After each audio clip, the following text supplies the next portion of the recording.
Hey everybody, and welcome back. It's Jessica here, and Merry Christmas! I love this holiday. It is my favorite one out of them all. I love everything about it. I love giving, and I love shopping and cooking and listening to music and watching movies. In fact, one of my coworkers asked me this week what my favorite Christmas movie was, and I don't think I could come up with an answer. One of my favorite things about Christmas is spending time with my family. I love my family, and I love spending time with them on the holidays. Don't get me wrong, my family is wild and crazy and obnoxious and annoying and loud and funny, and they're watching this, so trust me, I love them. I love them for who they are and everything about them. Don't get me wrong though, the holidays can be really stressful, and I experience that just as much as everybody else. But when I was a kid, we traveled a lot, and I really loved traveling and visiting my family. The traveling part was really hard on us, and so one year we didn't go, and I really missed it. I missed being with them. I missed sitting around the table and listening to the fairy tales. I missed listening to all those stories, and I missed being a part of that experience. And then we got to go back. And I remember one day where I was just really annoyed with something or really irritated by something. And it was later that night that I was sitting there thinking about that I realized that I'd rather be in that moment with them, even if it is one that is annoying and frustrating and irritating and you just makes you want to pull your hair out, than be anywhere else. Every year that we went back after that, I just kind of hung on to that thought that I'd rather be there than anywhere else, because I may not get to come back again. I may not get another Christmas with them. What it helped me actually do was take a step back. So when I found myself really frustrated or irritated or even annoyed by something that was going on, I would just kind of step back from the whole situation and then just take it all in. In fact, when Chris and I got married, I was telling him how when you get around my family, one of my favorite things to do is just kind of observe them all together, because they do some of the funniest things. They tell the funniest stories. They share the funniest moments with each other, and it's just entertaining. It's a great time to just sit back and watch. So now Christmases are a little bit different. I'm older, I'm an adult, I have my own family, and we celebrate Christmas at my parents' house instead of traveling to my grandparents' house now. I love spending Christmas with them and my brother and his family, but it's still always very chaotic. And like I told you earlier, my family is loud and obnoxious, and there's usually tears and sometimes some screaming, and it's a family Christmas.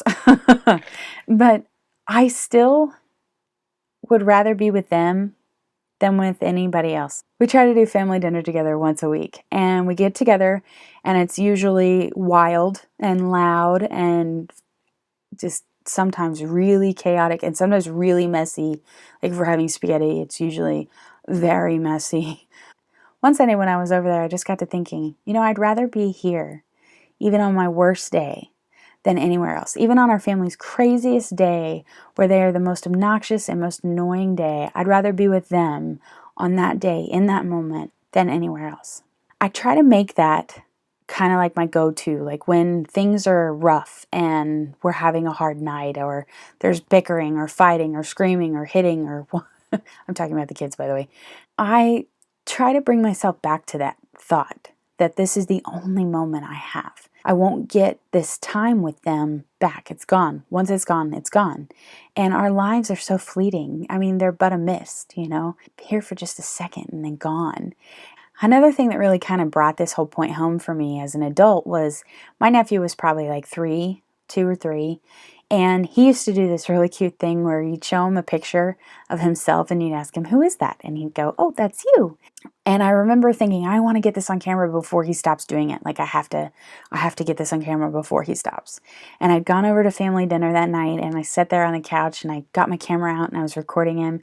And I was like, "Hey, Colton, who's this?" And he's like, I'm busy. And I recorded that. So I asked him again. I was like, "Hey, Colton, who is that?" And he's like, I'm busy. And then he walked away. Well, then later that evening, I got my camera back out again. I was like, "Colton, who is that?"